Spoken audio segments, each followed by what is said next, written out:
what is a Jewish temple to the God of Israel doing at Elephantine?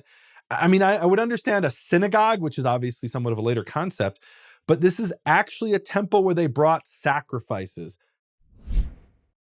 Shalom, this is Nehemia Gordon, and I am back today in Jerusalem with Professor Bezalel Porten, Professor Emeritus at Hebrew University of Jerusalem.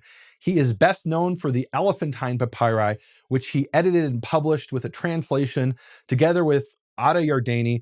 This is one of the most important collections of documents by Jews on Jewish history. They date from the 5th century BCE, and they come from, of all places, Egypt. Shalom, Professor Porten. Shalom, Nehemia. Professor, how did you discover and collect these Elephantine papyri? The story of how they're in different places, and tell us a little bit about how this came about. The first place was the Brooklyn Museum, which was right at hand. So one of the great collections of Aramaic documents in the world is in Brooklyn. What? You got to explain that. How did that happen? Well, there was in the 19th century a famous scandal, and one of the gentlemen involved had to skip the country, and he went to Egypt. His name was Wilbur, and he became a collector. Uh-huh. And so he went up and down the Nile and he bought ancient stuff. Wow. Among which in 1893 he acquired about a dozen Aramaic papyri. And he thought he could publish them, but he died. And therefore they went to the Brooklyn Museum. And they rested there for about 50 years until his daughter died. And then they were bequeathed. They were shown to Emil G. Kraling, who was an Aramaist, and he was available, and he published them. So tell us a little bit more about going to these different libraries. There was Brooklyn, there was Paris, there was, I believe it was in Germany was one of them. Where was the one in Germany, Professor? The Berlin Museum. In Berlin. This is occupied Berlin during the when it was under Soviet control. And then there's Cairo. So why did you do that? Why didn't you just rely on what you saw in Brooklyn and some photographs people had published? Well, when I finished the doctorate and I wrote the book and I went to the Brooklyn Museum, I decided Cherry Cover had done a collection of Jewish papyri in Greek. Mm-hmm. And he called that by the Latin name Corpus Papyrorum Judaicum. So I thought there should be a corpus of Papyrorum Aramaicarum. Aramaic papyri. Right. And instead it became textbook of Aramaic documents from ancient Egypt, and we got 4 volumes. Mm-hmm. Well, to do that, you could just take the publications, but how much trust would the publication have if you'd never seen the document? I love this. This is what I love about you, that you went to see the sources for yourself. You didn't just rely on, and these were trustworthy scholars in peer-reviewed journals and peer-reviewed monographs, books, and you say, no, I've got to see the original for myself. That's one of the things I really love about your work, Professor. And just to remind the people, guys, go back and listen to the first episode. We explained in that episode how there were these Jews who came to work as mercenaries in a garrison in southern Egypt, and then they were there for hundreds of years. And we have these documents that they wrote. So we're talking about these Elephantine papyri. Many of them were written by Jews in Aramaic, and they have these, many of them are contracts. And one of the things you talk about is how you were able, so Elephantine is this island in the Nile River on the southern border of Egypt, where you had these Jewish soldiers who were serving there. And one of the things you were able to do is map a layout of Elephantine, of the Jewish area, of individual houses based on these contracts. And then somebody decades later went and excavated. And tell us about that. That's a rare, incredible example in archaeology of where, I guess, paleography comes together with excavation to create this incredible synergy. I think it's unprecedented. I mean, maybe in Rome they have something similar, but that individual houses, like Rome, it's the public buildings. I mean, people, that was Anani's house, and I mean, things like that's incredible. Tell us a little bit about that. Well, there are about 20 family documents, and they have houses, and the houses give 4 borders: above, below, east, west. And among the borders is the temple of Yahweh. And scholars, when these documents were first published, the beginning of the 20th century, did sketches that on the basis of these documents, the Jewish quarter looks like this. Mm-hmm. Well, when these Brooklyn papyri came along, one had to do a new sketch because there were new house documents. Uh-huh. And so Kraling did a sketch. And I looked at it and I said, no, it wasn't right. That this had to be here and this had to be there. And the temple looked like this. It pointed from Elephantine in the direction of Jerusalem. And this was the first scholarly paper I gave at the meeting of the American Oriental Society. And we drove there with Gieter Bach and Chaim Roseanne. And I told Chaim, who was visiting from the Hebrew University, and I was in the College of Jewish Studies in Chicago, about this discovery. And I said, look, it points to Jerusalem. Wow. And he says, well, aren't you going to say that? I says, no. He said, well, you should say that. Otherwise, some fellow from the audience will say, now that's very interesting. And so that was my first paper. And I published it in the Journal of the American Oriental Society. Mm-hmm. And many years later, I received a publication in the mail from somebody I'd never heard of. And it's an article in German, and I see he's got my sketch. And what he did was take the sketch of the German excavations on the island of Elephantine and superimpose it upon my sketch and say that my sketch has the original occupants of those houses. Those houses that he found fit my sketch. So you map out, based on these contracts, right, where the houses are. They go and they excavate it and they realize it matches. So not only is this house, normally it would be like, square 248. You could say, no, this is the house of so-and-so. And we know his name and we know the name of his wife and we know sometimes the name of his father and his kids. But not only really that, incredible. Not only that, but that in the center of this was the Jewish temple. So talk about the temple. We have to talk about the temple. You ask any Jew, when was the temple destroyed? And if you know your history, you'll say 586 BC was the first temple. The second temple was destroyed in 70 CE or AD. And you discovered the temple was destroyed in 410 BC, but not the temple in Jerusalem, the temple of Yahweh, of Yud-Heh-Vav-Heh at Elephantine. What is a Jewish temple to the God of Israel doing at Elephantine? I would understand a synagogue, which is obviously somewhat of a later concept, but this is actually a temple where they brought sacrifices.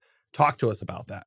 In Isaiah chapter 19, there are 5 passages, each of which begins, Bayom Hahu Yihyeh, and it talks about Mitzrayim. So on that day, it will come to pass. Right. Okay. And in verse 19, in other words, Isaiah 19:19, says, Bayom hahu yeh mizbeach l'Adonai betoch eretz Mitzrayim umatzeva etzel gevula l'Adonai. Wow. So in that day, there will be an altar to the Lord in the midst of the land of Egypt and a pillar on its border to the Lord. So the temple of Chonio in Egypt, and Josephus talks about that, and he says that they cited this verse as the authorization, that's the warranty. Well, I hypothesize that this verse served the Jews who fled Egypt in the reign of Manasseh, that they could build a temple on the border of Egypt, and Elephantine was the border. So this would have been their warranty, but I say this is all my hypothesis. So this is really big, because this is the part of Isaiah that even let what I might call secular scholars accept comes from Isaiah. In other words, Isaiah 40 through 66 is referred to as Deutero-Isaiah. But this is the part that is pretty much accepted. Isaiah, the son of Amoz, spoke in Jerusalem around 700 BC. It's the first part of Isaiah. So this predates the temple at Elephantine. Right. And you're telling me there's a verse in Isaiah that talks about an altar on the border of Egypt, and these Jews who come to serve as soldiers in southern Egypt, they build themselves a temple, maybe because they heard Isaiah's prophecy or knew about it and said, oh, wait a minute, we're not supposed to build temples on every hill and under every leafy tree, like we do anyway. But Isaiah authorized this one, which is, now look, Isaiah here, I think in the context is talking about some future event. Although I guess it's still future, right? Meaning if you're an Elephantine, he spoke that 50 years earlier. I would understand this as an end times prophecy, but they could have read this and they said, oh, okay, we'll do it. We'll build an altar. Wow, that's incredible, on the border of Egypt. And then in verse 20, that shall come to pass as a sign and a testimony to Yud-Heh-Vav-Heh of hosts in the land of Egypt, for they will cry out to Yud-Heh-Vav-Heh before their oppressors, and he will send them great salvation, and he shall save them. And Yud-Heh-Vav-Heh will be known to Egypt, and Egypt will know Yud-Heh-Vav-Heh on that day. And they will, let's go on. Avdu zevach umincha, and they will serve with a slaughtering, meaning a sacrificial slaughtering, and a meal offering. V'nadru neder la Yud-Heh-Vav-Heh v'shilemu, and they will swear oaths to Yud-Heh-Vav-Heh, and they will pay it. This is incredible. Wow. So you're saying they that this is connected somehow, meaning they heard this and they're like, okay, we're allowed to build an altar in southern Egypt. Yeah. On the border. Wow. I want to look at the letter. That's incredible. I want to look at the letter and have you actually read it. So there's an incredible letter, and we actually have 2 copies of it. An incredible letter. In fact, I'll have you read it in Aramaic and I'll read your English translation. This incredible letter that was written, and let's back up. And we're going to get to this. I don't think we'll get to it this episode. It may be the next episode, the Passover Letter. The Passover Letter, what is the date of the Passover Letter? It's around 417 BC. Is that right? Something like that. In 410 BC, the temple is destroyed. And we know about its destruction from a letter written by the Jews of Elephantine to the Jews in Jerusalem, to the Second Temple, saying, look, we want to rebuild this temple. We need your help. And we have 2 copies of that letter. We have a first draft and a second draft. And then we have a memorandum with the answer. So can you read? You can see the letter goes on both sides of a papyrus, and so it can't be read at our session. Yeah, we can't read the whole thing, but can you read us? I don't know, just read us the introduction, and then I'll read quickly. The introduction, they address it to, the interesting thing is they address it to a guy whose name they usually call Bagowi, but it's an Egyptian name, and it's an Iranian, it's a Persian name, and the Iranologist would pronounce it Bagavaya. Bagavaya, wow. Bagavaya. Well, so here's what's interesting. He's the governor of Judea. He is the governor of Judea. So whether he is a Persian or whether he's a Jew that's got a Persian name is uncertain. Wow. So they write this letter to him, and it's written from Yedanya. It starts, to our Lord Bagavaya or Bagavaya, governor of Judah, your servants Yedanya and his colleagues, the priests who are in Elephantine, the fortress. So let's just stop there for a second. The head man in Elephantine, his name is Yedanya, which is it ends in Yah, which is this typical ending you'd find of Yishayah, Eliyah, meaning it's the poetic form at the end, in my name, Nehemia, of God's name, of Yud-Heh-Vav-Heh's name. And there's some, greetings but there. But you see, no, not there's some greetings. Okay. You see, it's Shlam Maran Elah Shmaya Yishal Sagi B'chol Idan. Oh, beautiful, it's beautiful. It's not Elahaya, the gods. It's the singular there. Right. Okay, and guys, listen to the last episode where we talked about sometimes they ask in the name of gods Here it's the singular God. Wow. The welfare of our Lord may, the Lord meaning the governor, may the God of heaven seek after abundantly at all time. In favor, may he grant you before Darius the king, etc. Okay. Now your servant, and I love it. Now your servant, you know, in the Tanakh, we always have these letters with the flowery openings, and then it'll say, and even prayers, and they'll say ve'ata, and now, and that's what they really want to say. The rest is introduction. Before this introduction, now your servant Adania and his colleagues thus say, and I'll just read this quickly. In the month of Tammuz, year 14 of Darius the king, when our Samis had departed and gone to the king, the priests of Chnum, the god, and here it says Chnub, the god who are in Elephantine, the fortress, in agreement with Vridanga, who was chief priest here, saying, so basically the priests of Chnum, who is the rival temple to the temple of Yahweh and of Yud-Heh-Vav and Elephantine, and this Vridanga is some Gentile. They say, the temple of Yahweh, the God which is in Elephantine, the fortress, let them remove from there.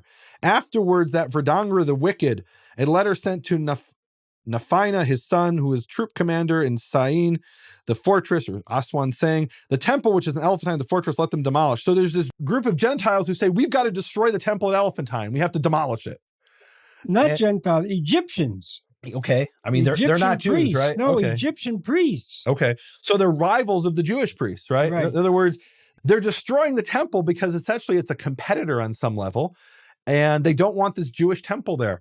And essentially, this is maybe one of the first pogroms we know about in history, where there's this race riot against the Jews, and they end up destroying the temple. And he gives this whole introduction about how the temple is destroyed. Guys, it's an incredible story.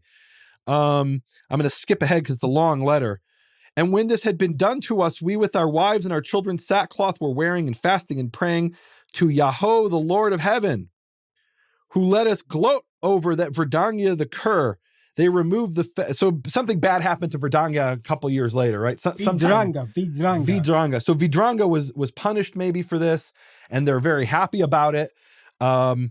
Moreover, before this, at that time, this evil was done to us, a letter we sent to our Lord and to Yehochanan, the high priest, and his colleagues, the priests who are in Jerusalem. So this isn't the first letter. There's an earlier letter that we don't have that they sent asking for help to rebuild this temple. And they're saying, look, you didn't respond to the first letter. We don't mean to nag, but we want to rebuild our temple in Elephantine.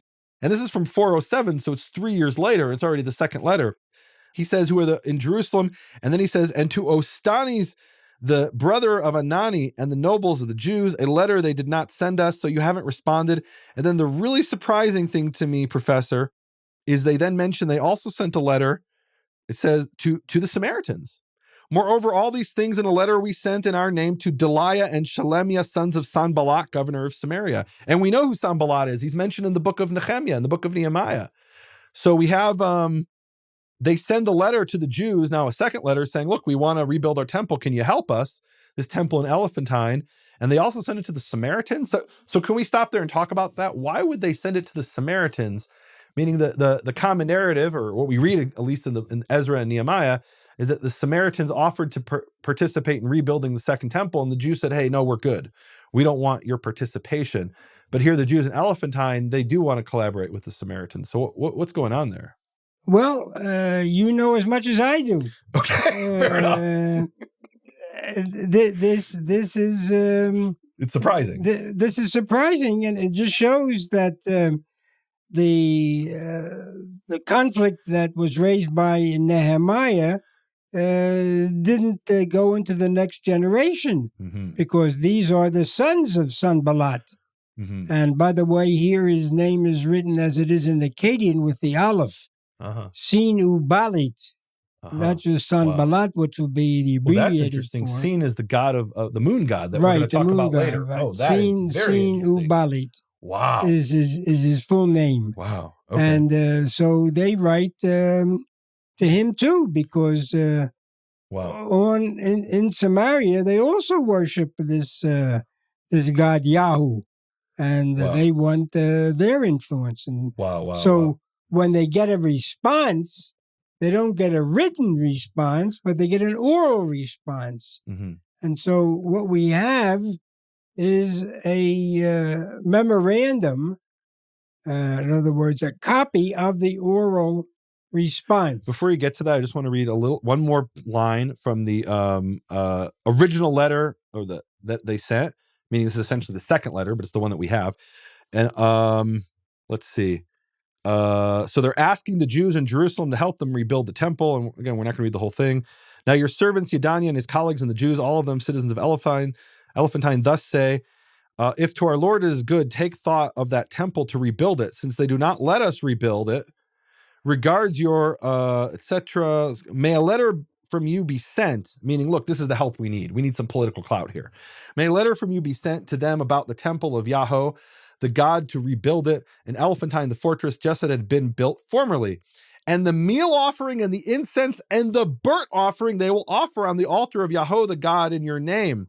And we shall pray for you at all times.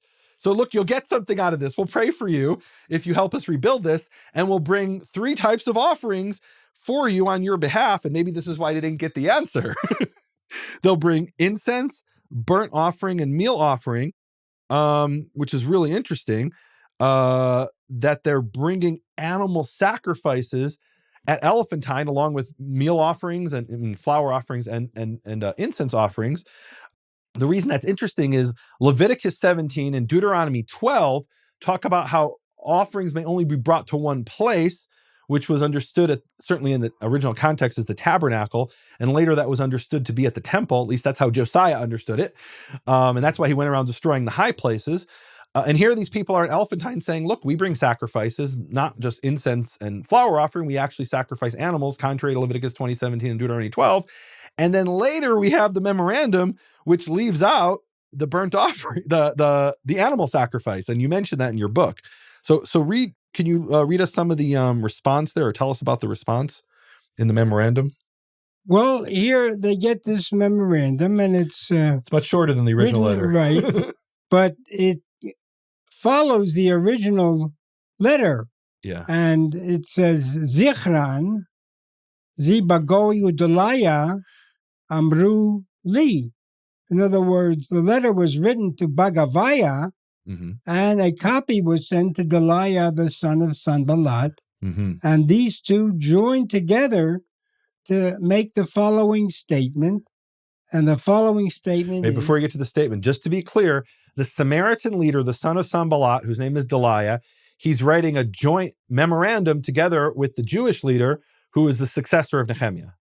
Right. I mean, that's really surprising. Right. But there it is. I mean, we have the document. Go on. Right. Wow.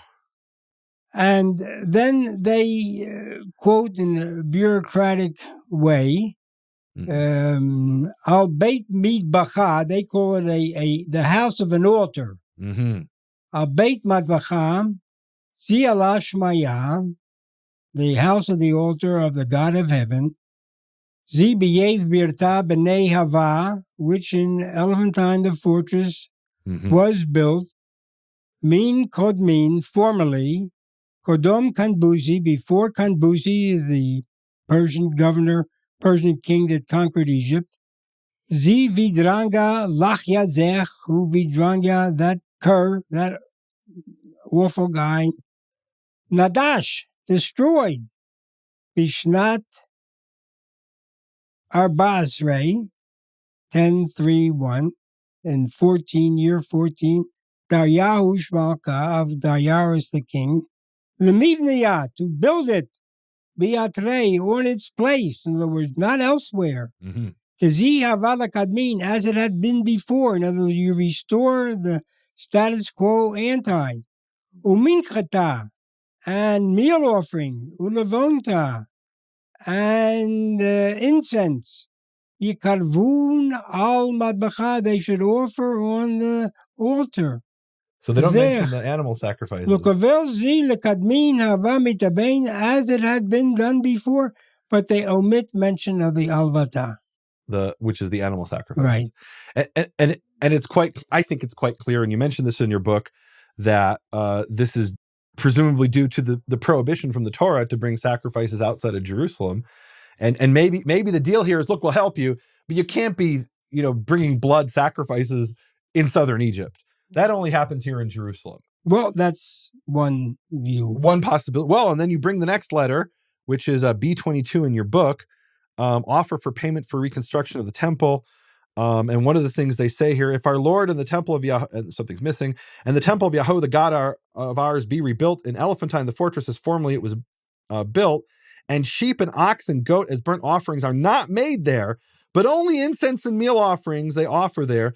And should our Lord a statement make about this afterwards, we shall give to the house of the Lord silver and barley, so they're offering to pay, but they're only offering to pay if you agree not to bring these animal sacrifices. I mean, this is, I mean, so I think it's a pretty convincing argument, I think, to me at least, that they're like, look, we want to help you guys, but you can't be spilling blood at the altar in Elephantine. That's reserved for Jerusalem. What's interesting to me is, how did the Samaritans see this, and what was their view on that? I don't know. As you said, you know as much as I do, right? We don't have that information. But guys, this is incredible stuff. Professor, we didn't even get the Passover. Would you come back for one final segment where we will quickly go through the Passover letter? And I mean, because that's really, I think that is, along with the temple, one of the key documents. Oh, and then of course we have to talk about Shabtai, which is an incredible figure. Guys, I'll give you a quick preview. We have evidence that there were Gentiles who kept Shabbat in the 5th century BC. Stay tuned for part 3 with Professor Bezalel Porten. Shalom from Jerusalem. You have been listening to Hebrew Voices with Nehemia Gordon. Thank you for supporting Nehemia's Makor Hebrew Foundation.